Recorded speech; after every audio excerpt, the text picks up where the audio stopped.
представител съм на Comsat Care College. Страшно се гордея, че мога на моя си език да ви обясна как всъщност можете да се реализирате в Англия. Значи с стъпването ви в UK, ние организираме посрещане, след което вие идвате при нас в колежа.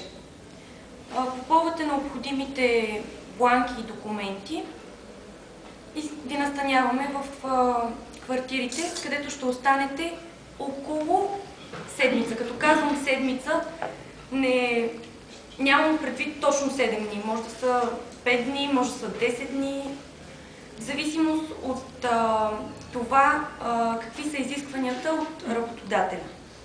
Минавате през едно 3-дневно индуктивно обучение, което всъщност е за да ви въведе в системата, за да ви въведе в програмата MVQ.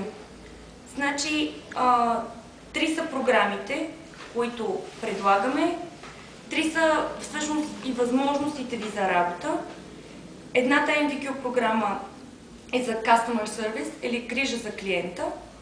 Другата програма, която предлагаме е Health and Social Care за здравна и социална грижа. И третата програма е за хотели и за поддръжка на хотели. Значи, тази една година, всъщност тези програми могат да се завършат много бързо, защото са изискване в Великобритания.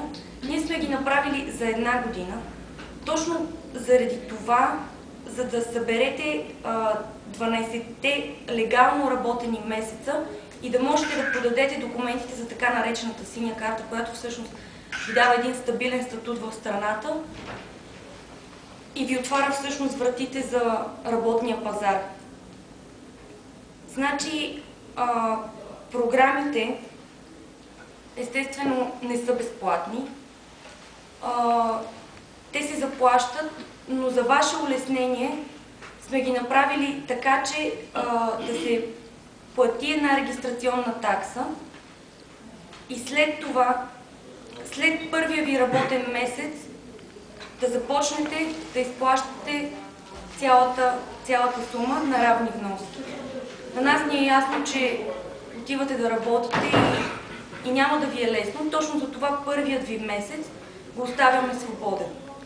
За да си стъпите на краката, както се казва, за да се адаптирате към цялата атмосфера и след това започвате да изплащате цялата програма на равни вноски. Значи, възможностите са за болногледачи. Имаме работа в цялата страна. Ако някой, който се интересува от дадена точка на страната, може да каже, сега е момента, да се каже кога, къде искате и ние да започнем да търсим, ако в момента нямаме. Хубаво е, ако сте отворени да работите където и да е, защото имаме страшно много работа за момента. Другата програма за Customer Service предлага работа за летището в Манчестър, но там изискванията са малко по-различни, защото се работи след имиграционните служби и се изисква жълта карта, да я имате като документ, за да започнете работа. Жълтата карта отнема около 2-3 седмици и документите се подават от тук. Когато се срещнете с Цвети в Тримониум, от тогава се започва подаването на тези документи. Ако решите да сте програмата за Health and Social Care, можете да започнете да работите веднага. Подаването на тази жълта карта става на място, когато дойдете при нас.